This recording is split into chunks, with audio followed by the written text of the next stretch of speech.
what industries can benefit incrementally from proximity, but what industries can use proximity for significant disruption? Yeah, proximity will drive that. So the answer to both, who can benefit incrementally, who can benefit transformatively or be threatened transformatively, to be honest, is every industry. It just looks very different in each environment. I'll give you an example. My second favorite chapter in the book is about how we prevent and cure. My father died at 63 of an aortal aneurysm, totally unexpected. But imagine in the future where we have an order of magnitude better system for tracking every aspect of our bodies. It compels healthcare from curing things to preventing things, because proximity in healthcare, this is the dominant logic of proximity in healthcare, pushes healthcare from curing things to preventing things, because we'll discover problems before they're problems.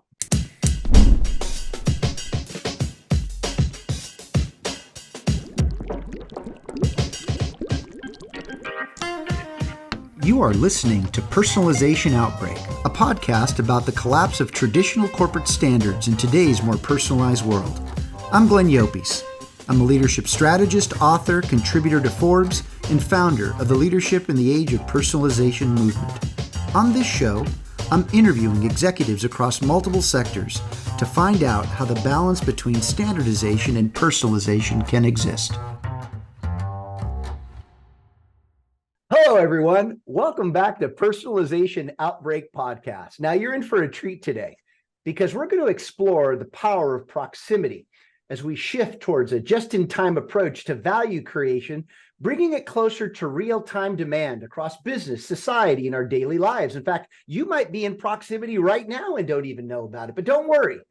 We're going to talk about how we begin to discover how technology empowers us to tailor offerings to individual specific needs precisely when they are primed to engage, resulting in enhanced efficiency, effectiveness, and deeply personalized interactions. Now, to discuss this transformative potential of proximity, we have a very special guest.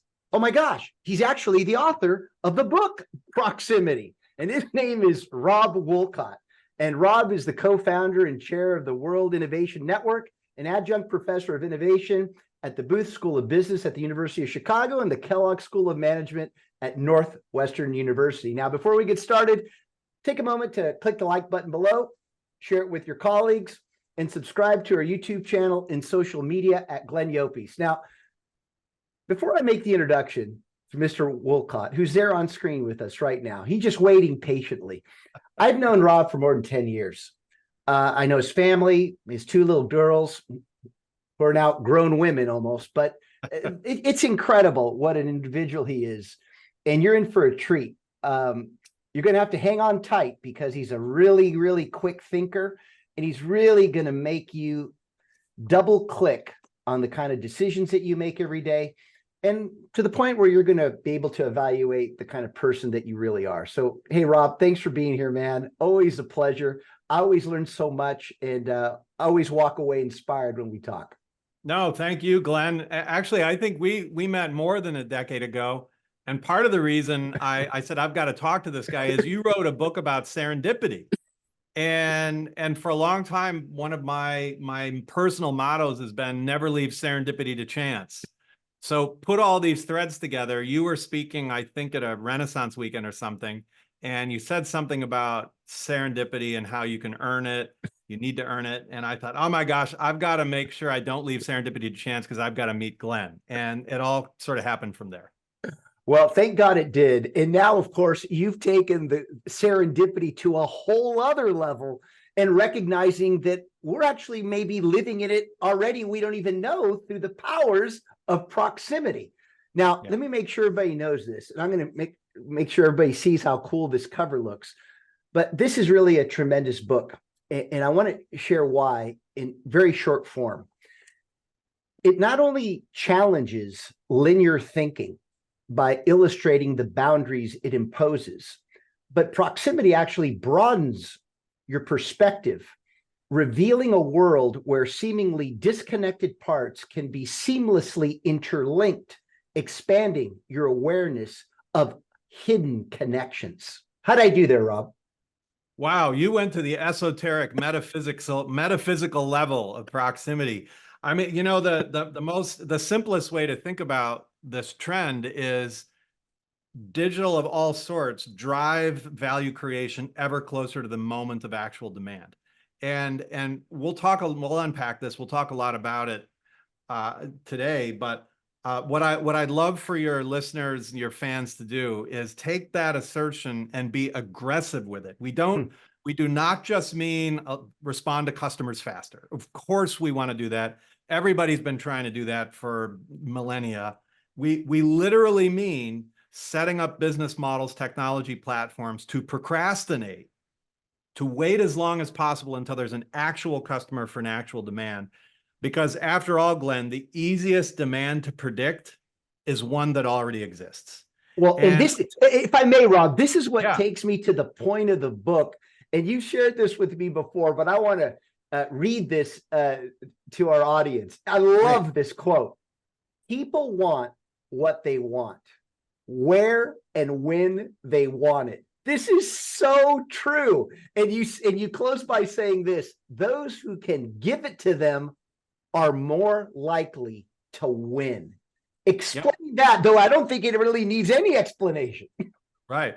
Well, you know, most people think they already know this, but of course, you know, I have a business, so I have customers. I know what my customers want, but always remember that what your customers are buying right now is not necessarily the underlying value they want.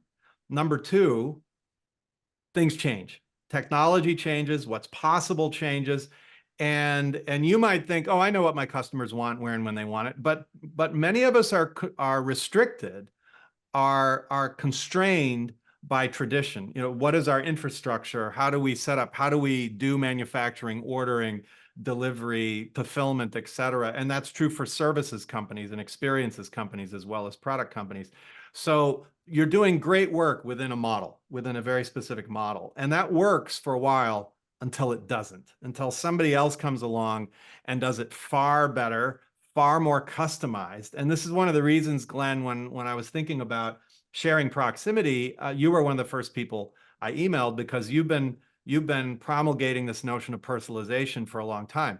And we really need people to understand it's not just become a little bit more custom, serve your customers a little bit better. There are things we can do today and we'll be able to do over the next few years and the next decades that we could never have done before.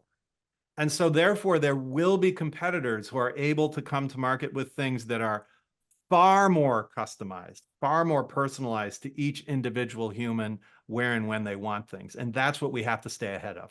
So what inspired you to write this book? I mean, why do you think the people are ready for it? And if they're not, why should they be? Great. Well, those are two different questions, and I'll take a shot at both of them. First of all, the inspiration for the idea originally was frustration. I was sitting in a tech conference, and Glenn, I know you go to a lot of conferences, and I'm sure many of your listeners go to a lot of tech conferences. This was back in 2014.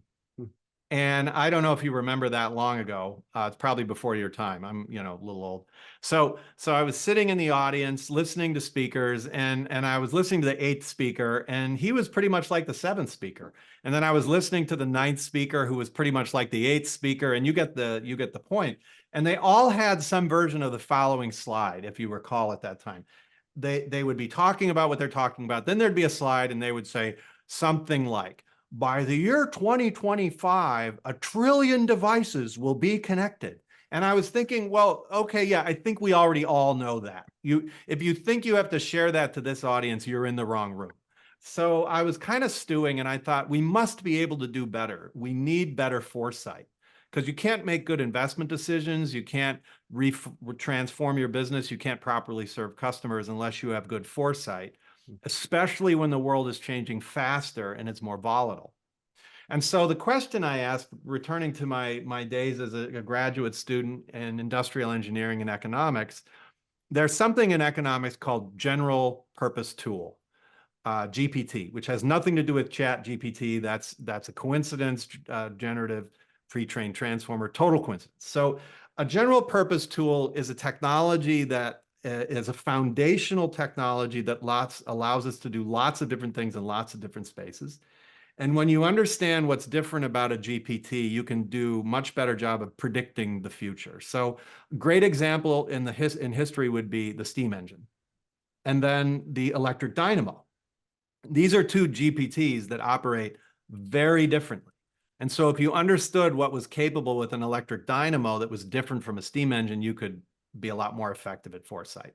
Well, that's what we've done with digital technologies. So I started thinking, what is fundamentally different between digital technologies and industrial age technologies? And there's one characteristic that is by far the most important. And that is digital of all sorts. So we mean certainly AI and mobile apps and everything you think of, but we also mean like rooftop solar power generation or 3D printing or vertical farming or anything that is digitally enabled. Digital technologies allow us to compress all sorts of capabilities into smaller and smaller packages and distribute them all over the economy ever closer to each moment in time and space. And therefore, and this is proximity, digital compels the production and provision of value ever closer to the moment of actual demand. And again, we're not just talking about a little bit faster, a little bit better. Kai-Han Krippendorf, my co-author, and I literally mean setting up systems to encourage you to wait until there's a specific customer with a specific need, and then you produce and provide right in that moment of demand. That's where every industry is going the rest of our careers. And that's the case we make in the book Proximity. Okay, so give us a really simple example of what proximity is and how we might be in it right now and not even know it. Great. Well, I'll give you two. One is a digital product, and it's easier to see how those could be proximate because digits travel at the speed of light. But I'll then also give a physical product example, because it's coming for both in different ways. So the easiest one to think about, we all know it, video streaming. We already have nearly 100% proximity for video content. You can go to Netflix, you can go to YouTube, and you can watch any video, anytime, anywhere, which, by the way, is great, but it's also terrifying. I mean, imagine how much time you can burn watching the Kardashians. Oh my God. Okay. So by the way, Glenn, in the book, we're not just utopian. We're also saying there are a lot of downsides to having whatever you want, wherever you, whenever you want, wherever you want it. But set that aside. So we're already in fully proximate mode with video content for video streaming, but that's the proximity of provision of that content, provision of that value. The production of it happened months ago, or maybe even decades ago. And then it's aggregated on a platform and I watch whatever I want. But the production is still a long time in the past. Now, right now, we're starting at the very beginning, the nascent stages of being able to create video content from whole cloth on demand in the moment. Think about generative AI, Sora. You throw in a few prompts and then you end up with a video clip of woolly mammoths walking through New York City. I mean, obviously we haven't filmed that. There are no woolly mammoths, but Sora and other generative AI platforms can create that kind of content, and it's incredibly compelling at this point, but it's still early. So imagine in 5 years, 10 years, 15 years, system will be watching Glenn Llopis. What is Glenn interested in? What does he want right now, whether he knows it or not? And we'll be creating video content custom for Glenn Llopis in the moment, in that context. And it'll be different than what it creates for me. And that's coming. That's not coming next year, but 5 years, 10 years, 20 years, that will be coming. That's the distinction between the production of value in video streaming and the provision of value in video streaming. Now, a physical product. I can go in more detail if you want, but I'll just give you the punchline. Everybody knows that pharmaceutical drugs have to be right, or people can be hurt, people can die, people go to jail. They have a lot of process control, a lot of regulatory, and we want that because we need our drugs to be safe. So we make the assumption they have to be made months in advance at a huge plant with process controls and all that. Well, it turns out there's a company already, came out of funding from DARPA, the Defense Advanced Research Projects Agency, and a great friend and hero of mine, Dr. Jeffrey Ling. And this company is called On Demand Pharmaceuticals. Their equipment is the size of a refrigerator. and it'll produce any kind of generic pharmaceutical drug you want within a matter of hours, anywhere, anytime. Meaning it sits there with carbon, hydrogen, and oxygen. Now, if you have pharmaceutical lovers in the audience, there are APIs and some other technical, forget that, ignore that. It sits there with carbon, hydrogen, and oxygen and waits until your doctor says, I need 100 doses of atropine, and hours later, out come 100 doses of atropine, exactly the way you would get at the pharmacy. Or 300 doses of ciprofloxacin, exactly the same as you would get at the pharmacy. And the FDA has already confirmed that the drugs that come out of this piece of equipment are exactly the same. Now Glenn, think about how dramatically different that model is, where it sits there doing nothing until you need something. Generic drugs, pharmaceuticals have shelf lives. So once you make the drug, every few years, you've got to throw them all out and make new drugs. In on-demand pharmaceutical system, it sits there with carbon, hydrogen, and oxygen. What's the shelf life of carbon, Glenn? Remember back to school? Yes, that's right. Forever. Forever. So the shelf life of what's in this equipment is essentially forever. You see how the economics, what's possible, is transforming. It's in the background right now. There are only a couple of installations, but it's working. And so sometime in the next decade, somebody is going to figure it out, and you're going to start to see this incurring into core markets and changing the healthcare game. That's proximity. Powerful. And what I took out of that is, get ready. There's new competitors coming. Yeah. And so, so with that in mind, what industries can benefit incrementally from proximity, but what industries can use proximity for significant disruption? And it seems to me that the significant disruption part is what we're all going to be faced with because of proximity. Yeah.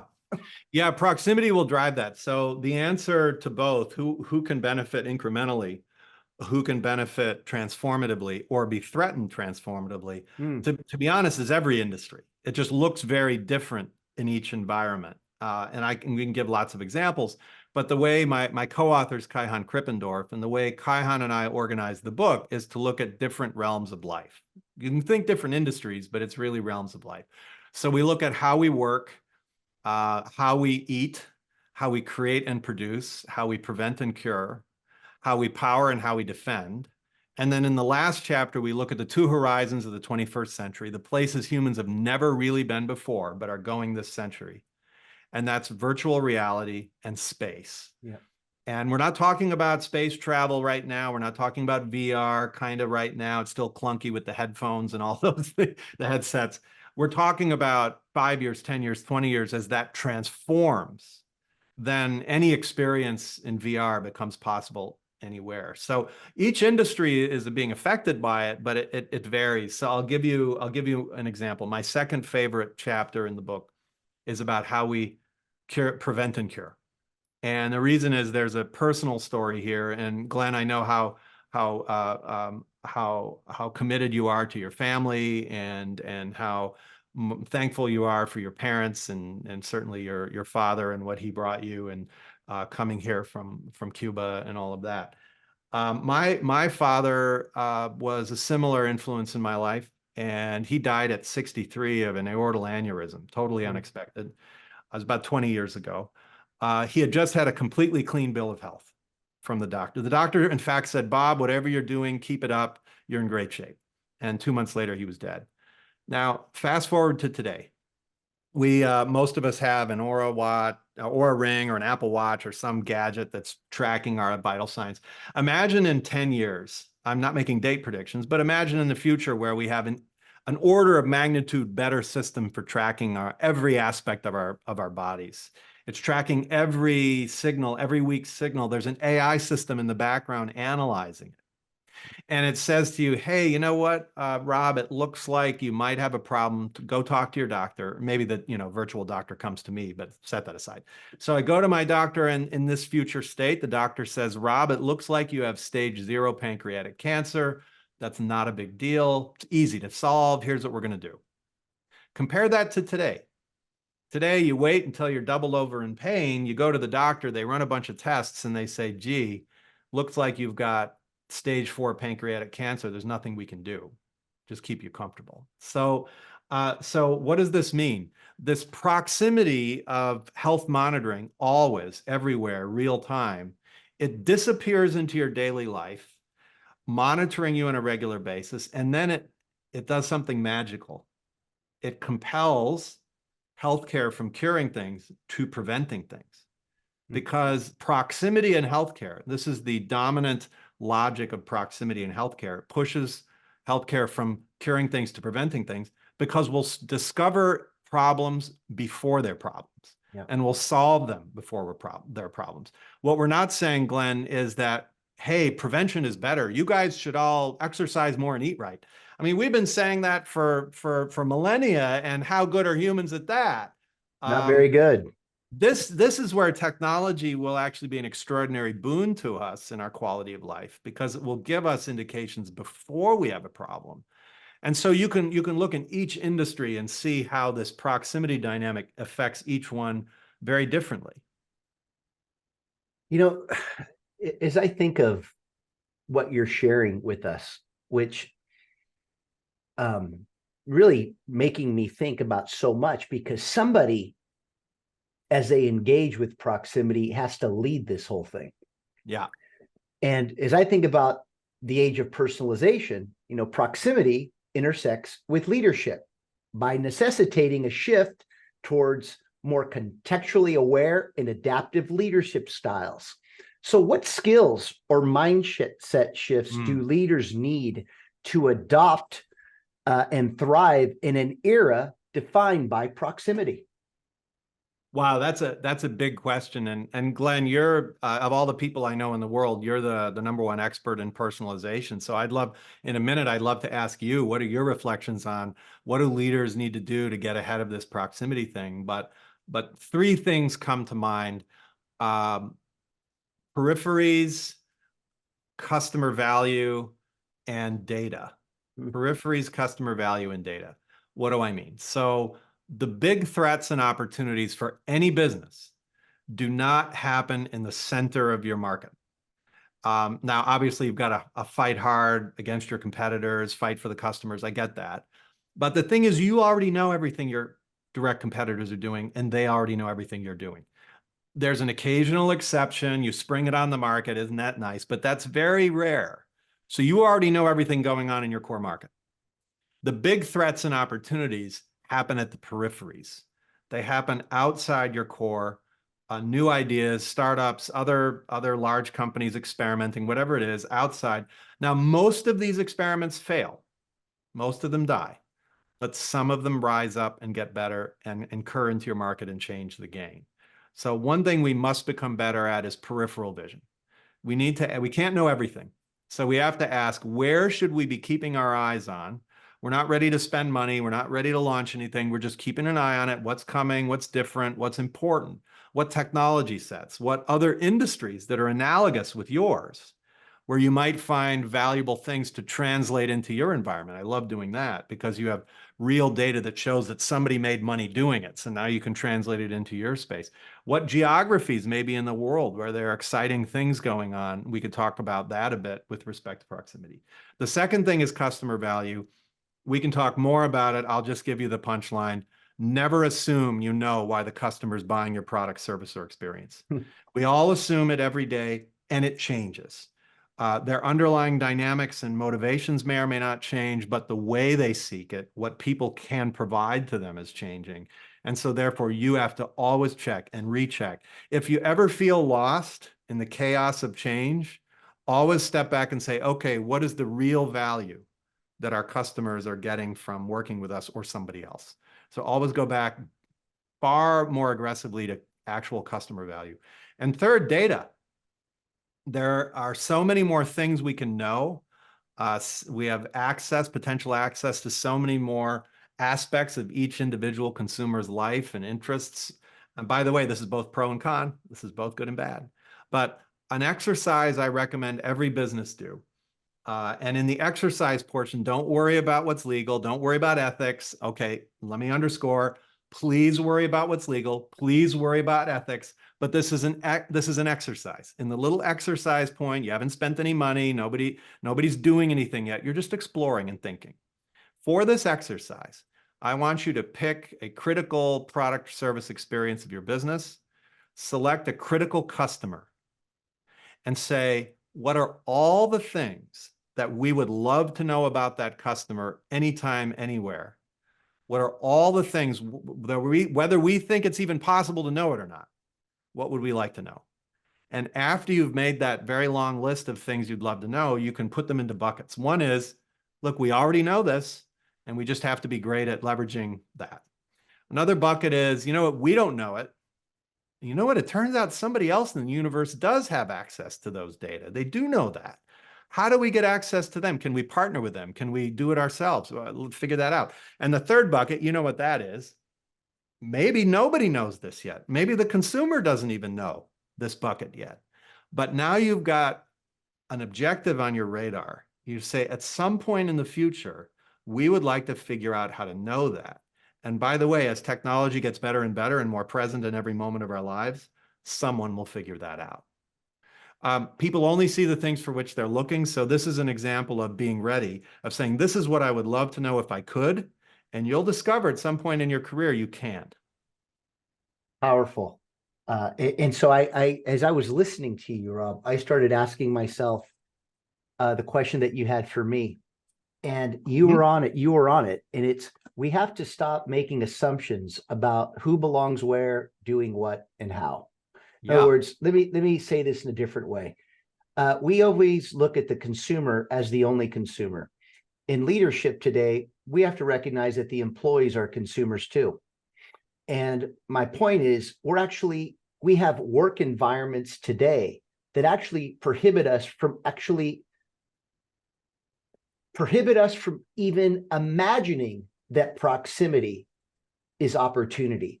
Why? Because we've put so many people in boxes for so long. We don't know who anybody is anymore.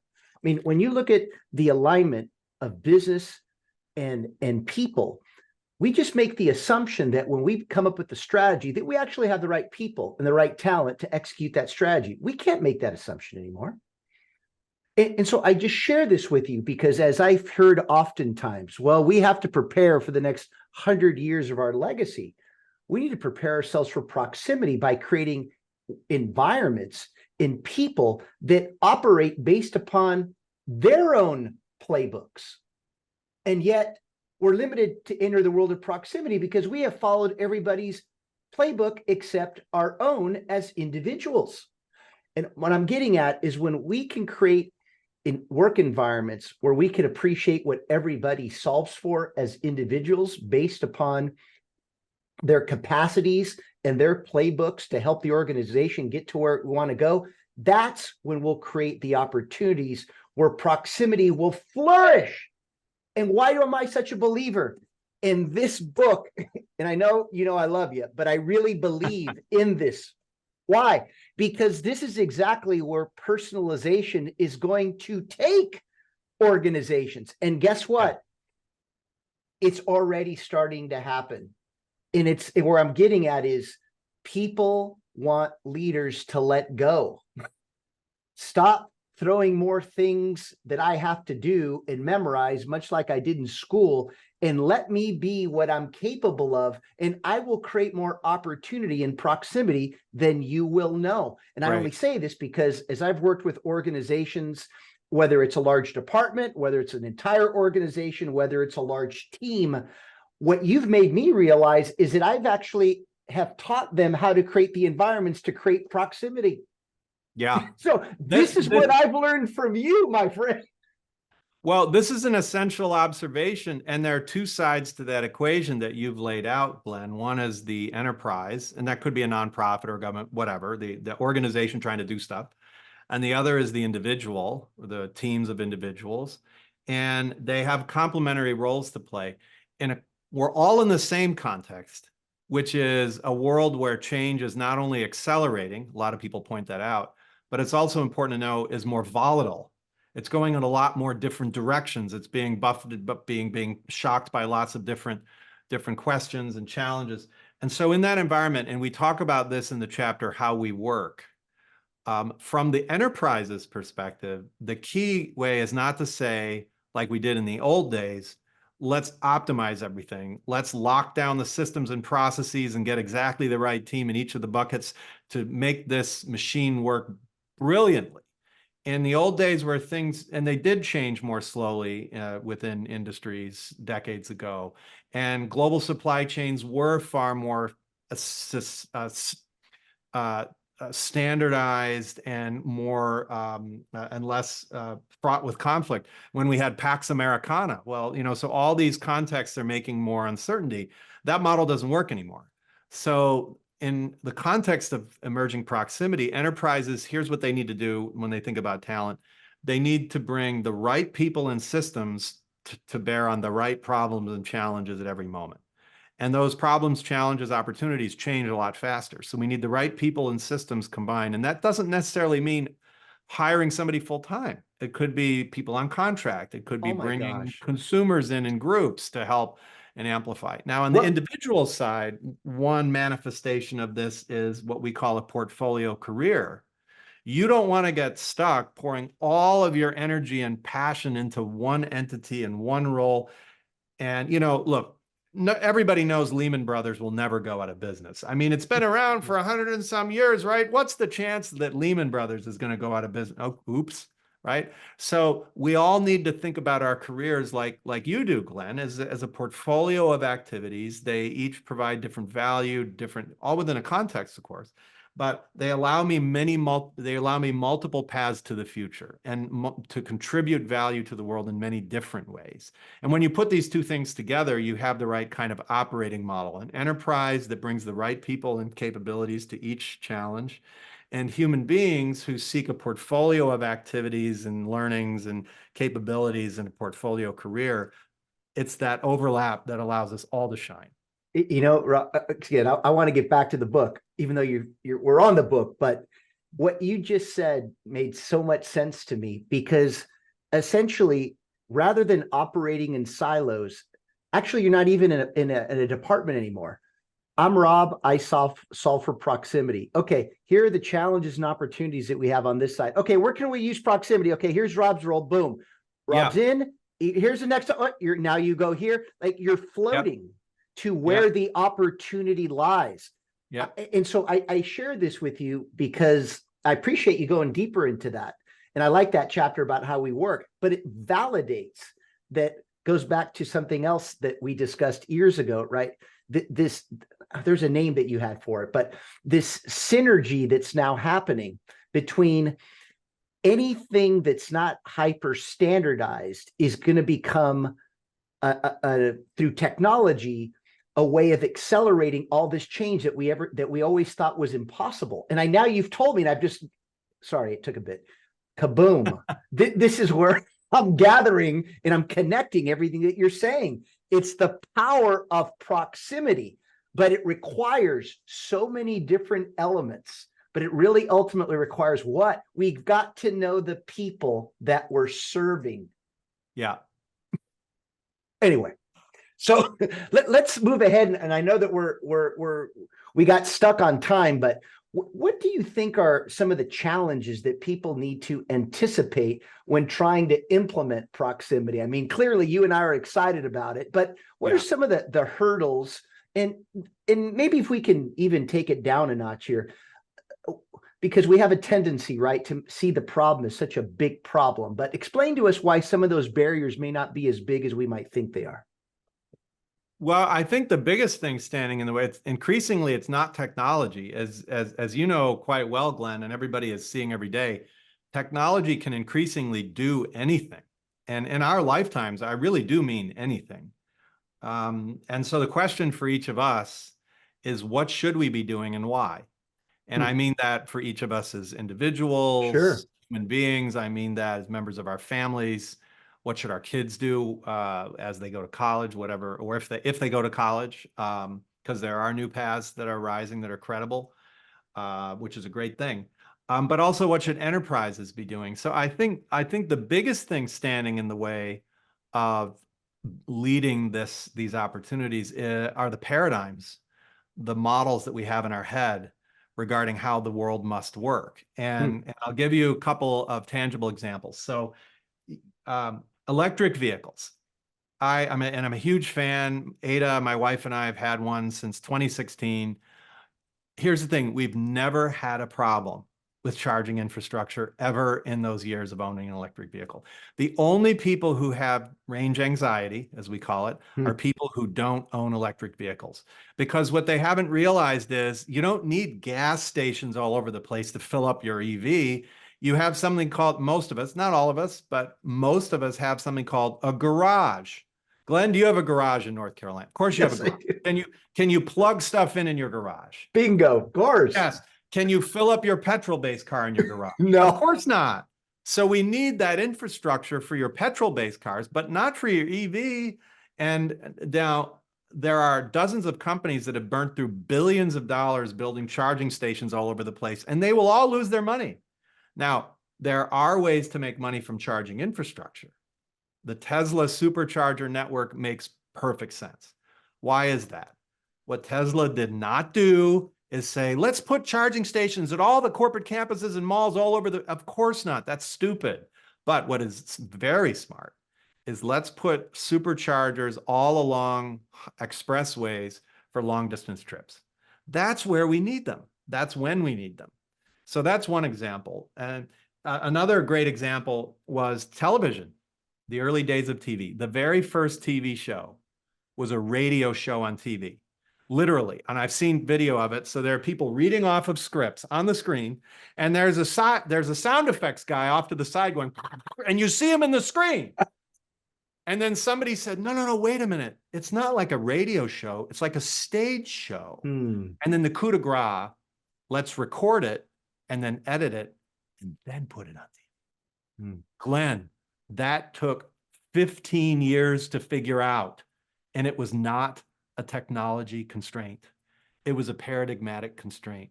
We had the old model in our head, and we kept cramming the new thing into the old paradigm. We've got to stop doing that, especially when it's an obvious thing like electric vehicles. Well, goes back to, we have to stop practicing standardization in ways that don't matter to the individual. Yes, absolutely. Yep. That's the big limitation. Because it optimizes the little thing we've been doing for the past 20 years, but ultimately the customer doesn't care.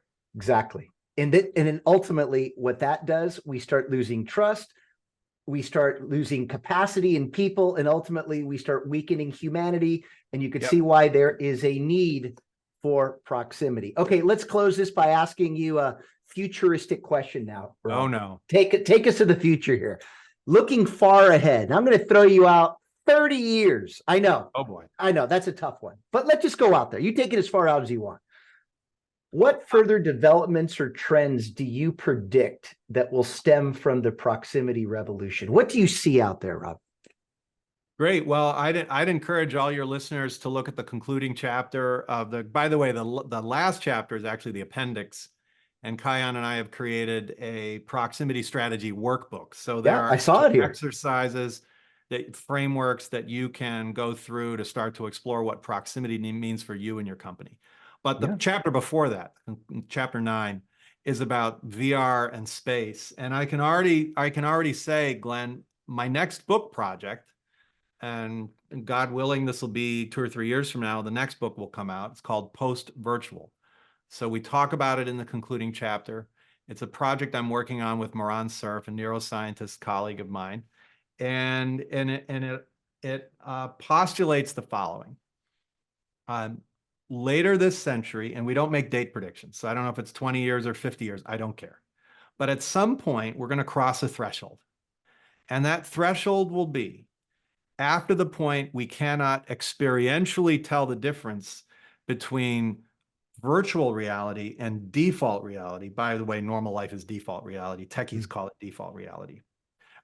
After the point you can't tell the difference between virtual experiences and default regular life, will then be in the post-virtual world. Why do we call it post-virtual? Because after that point, no one will ask a stupid question like, should we meet in the real cafe or the virtual cafe? That won't make any sense at all. It'll be a dimensionality of experiences. And in fact, Glenn, any experience will be possible anywhere, anytime by anyone. that's true proximity. So that's where I think 30 years from now, we'll be pretty close. I don't know if we'll actually be in the post-virtual world, but we'll be pretty darn close to it. As I think about my daughter right now, I could actually see that, but that's another discussion. Well, I don't want to depress you, Glenn, but both my daughters and your daughter 30 years from now will be younger than you and I are right now. Let that one simmer. Rob, always a pleasure, my friend. Always a pleasure. Thank you, Glenn. And I want to underscore again, and obviously your listeners are here for a reason. You do a really important service for the world, and I'm just so tickled to have the time to sit here and have this conversation with you. I appreciate that, Rob. The feelings are mutual, my friend. And as we close every show, when you lead in the age of personalization, you will see things that others don't. Do what others won't, and keep pushing when prudence says quit. Thanks again, my friend. Truly appreciate you. Thanks, Glenn. Thanks for listening to Personalization Outbreak. Make sure to subscribe so you never miss a show. If you enjoyed the content, visit ageofpersonalization.com to check out our free streaming video series and learn how to get involved in the movement. I'm Glenn Llopis. I wish you a good day, and remember, without strategy, change is merely substitution, not evolution.